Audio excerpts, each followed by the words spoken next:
What's going on, Soul Nation? Ginger Prime here, and I'm thrilled that today I can actually talk to you guys about my experience with Swords of Legends Online. This is an upcoming MMORPG set to release summer 2021, and if you're like me, you've been hungry for a new game for a little bit, and honestly, I'm really impressed by the game and how it plays. The combat is something that immediately pulls me in. And the more that I learn about the combat, the more skills that I unlock, the more passives that I unlock, it just becomes even more and more enjoyable just as I'm just running around the world. And speaking of that, the movement in this game is really cool. I really appreciate how they bring the aesthetics of the game itself. So right at the start, honestly, very positive experience. Not at level cap. There's probably no way that I'll hit level cap before the alpha is over, and then we're gonna sometime, they don't have a date yet, but jump into the beta. And I think more and more of us will be able to experience the beta together, and so we'll be able to talk a lot about it. We'll be able to show some footage of the game at that time. So no, there's no video game footage in this video. I'm just sharing my thoughts. I'm also going to be sharing your thoughts, your questions in our poll here. So let's go ahead and jump in, and I'm going to break down what you guys are asking about, what you're interested in about, and you can always comment in here, but also be on the lookout for these polls as I post them, especially whether it comes for Swords of Legends or other games that I like to talk about. That way I can kind of weigh in on what you guys are excited about. And if you guys see these polls, if you hit that like button along with your vote, I think it helps spread its reach so I can get a little bit more data when it comes down to these community polls themselves. But let's go ahead and dive in. So obviously thrilled to share that I'm in the alpha. What are you guys most excited about? And 39% of you guys say class breakdowns and overviews. So I'm very much excited. They'll be bringing those to you here. It's pretty soon. I can't give a date yet, but we'll be keep it locked to the channel. Be sure to hit subscribe and hit like on the channel so that way you can see when these videos get posted. Oftentimes people are like, hey, have you posted that video? And it's like, I did a couple weeks ago. Sometimes YouTube decides not to show my stuff, so it is what it is. Character creation overview, 8%. I'm also going to be bringing that because Zoila is asking, as a person of color, what are the skin tones that are optional, or at least they give you for character creation. So I'll put out a detailed character creator guide overview walkthrough for you guys as well. Dungeons and other combat content, 15%. I hope to be able to bring some of that to you guys. I have yet to unlock my first dungeon. I'm kind of trying to push forward to see if I can get that content to you guys as well. So just note that might have to wait to the beta. We'll have to wait and see.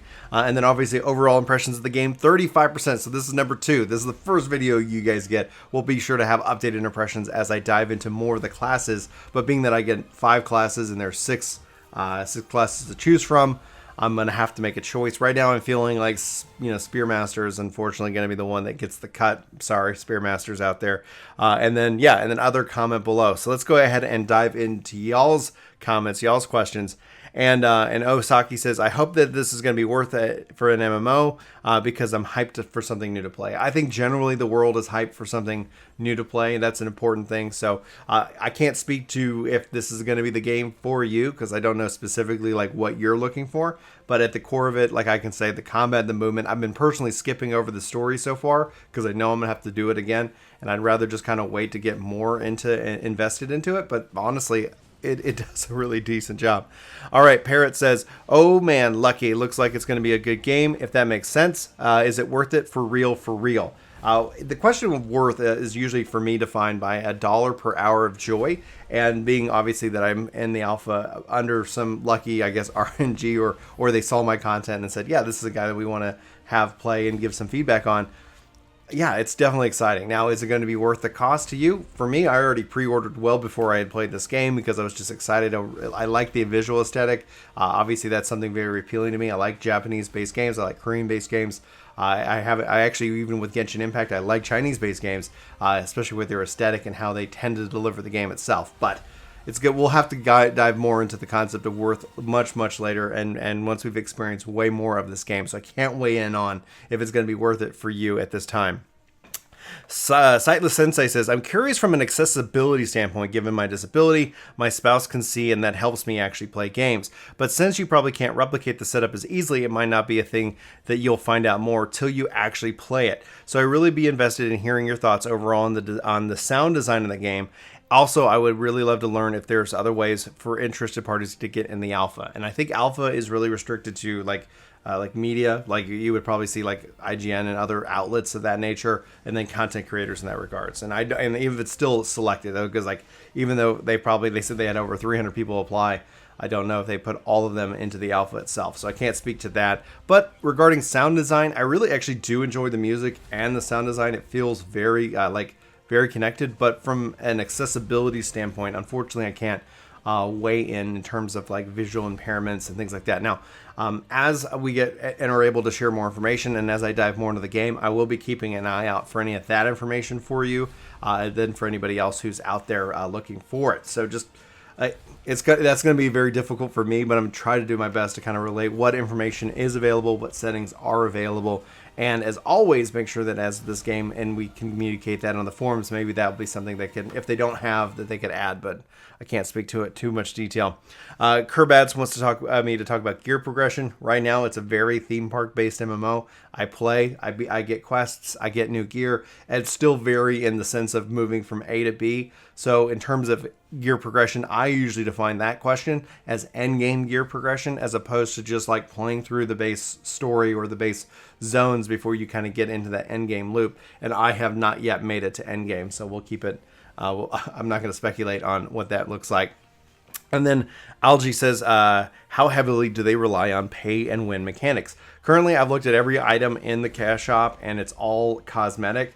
But I stand by what I say. I think when they spent so much time originally on the cash shop, a lot of people came out and said like, oh, it's because that's what they keep being asked. And I get that there's always going to be that skepticism, but when it comes down to it, like, these are MMOs are games of change. Like, sitting here saying, is it a pay to win game, like on day one, you're never going to know. And I'm not going to know that, for like 6 months or a year. Like, it's all going to matter if do they introduce that down the road.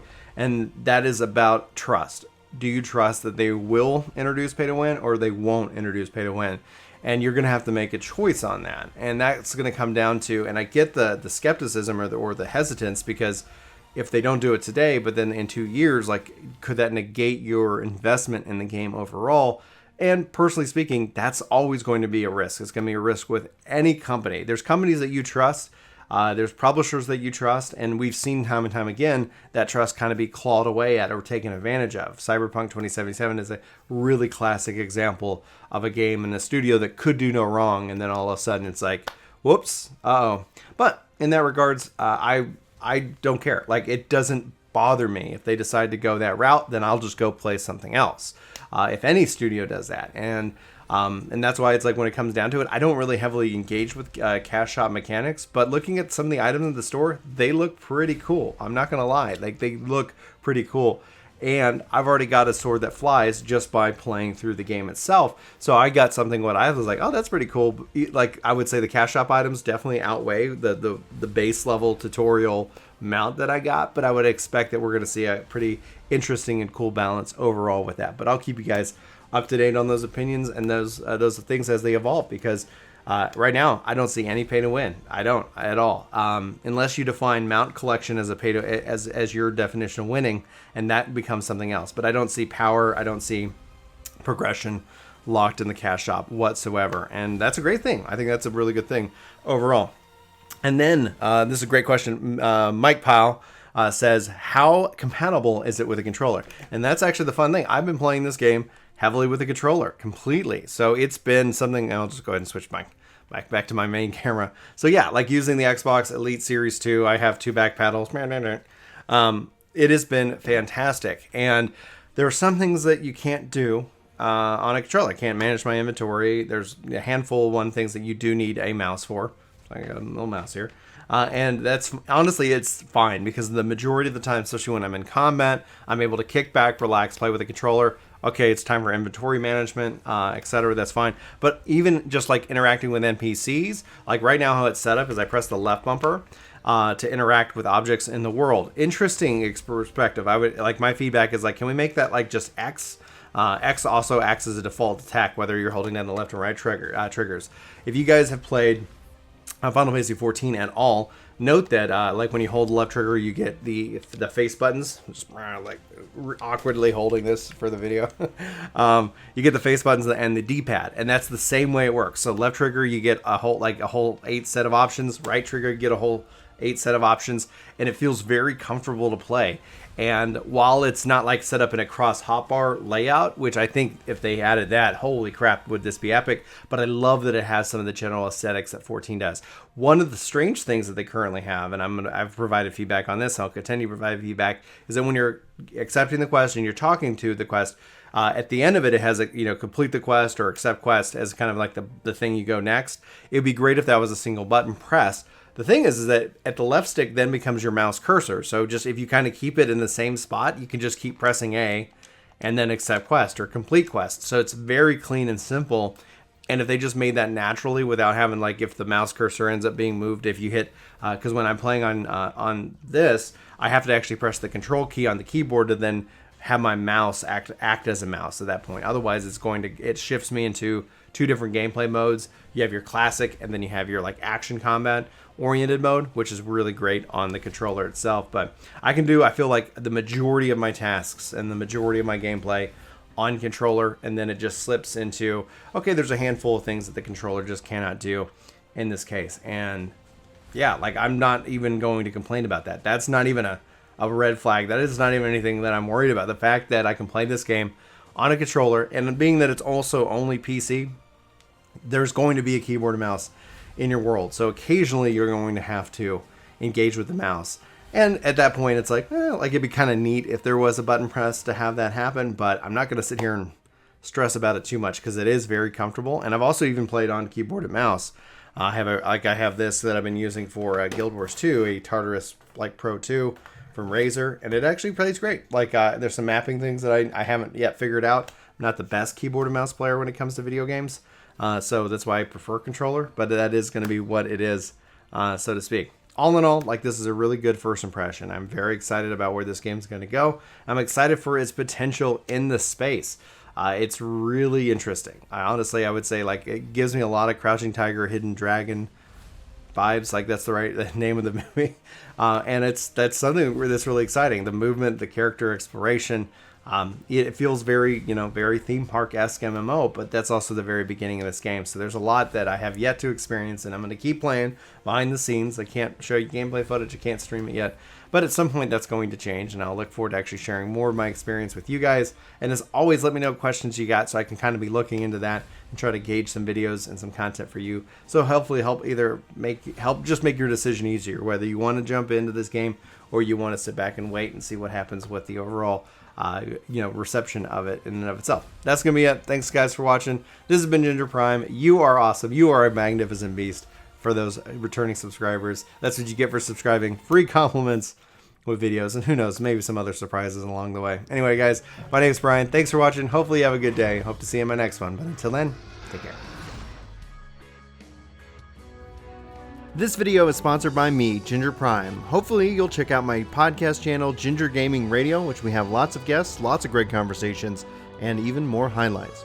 Links are in the description below. Let me know what you think. Thanks.